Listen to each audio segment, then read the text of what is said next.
उत्तर प्रदेश के बहराइच में पेश आए एक सड़क हादसे में 6 अफराद की मौत हो गई है। सड़क हादसे में 10 अफराद जख्मी भी हुए हैं। इनमें 2 की हालत नाजुक बताई जा रही है। तफसीलात के मुताबिक गोंडा बहराइच राजमार्ग के करीब जायरीन से भरी वैन को दूसरी जानिब से आ रही ट्रक ने टक्कर मार दी, जिसके सबब वैन पलट गई और 6 अफराद की मौत हो गई। जख्मियों को करीबी अस्पताल में इलाज के लिए भर्ती कराया गया है।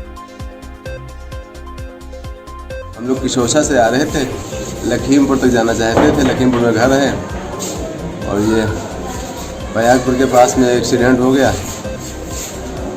हम 2 गाड़ी में हम सवार थे, एक हमारी आगे गाड़ी थी, एक पीछे वाली गाड़ी का एक्सीडेंट हुआ। पता नहीं किस चीज़ से हुआ। गाड़ी साइड में खड़ी है। गाड़ी का कंडीशन ऐसा है कि ड्राइवर और 2 लोग जो आगे बैठे थे वो उसी में दब गए। एक लोग तो उसी में डेथ हो गया था, कुंडी फट गई थी उसकी। और करीब 11:30 बजे एक्सीडेंट हुआ है। पुलिस तो पहुंच गई थी। तो उसके बाद करीब 3 बजे हम लोग अस्पताल आके पहुंचे हैं। 3:15 बजे 3:17 पर अस्पताल आके पहुंचे हैं।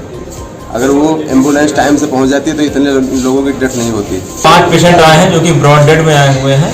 इसके अलावा 10 पेशेंट आए हैं, उसमें से 1 पेशेंट यहाँ आने के बाद एक्सपायर हुआ है।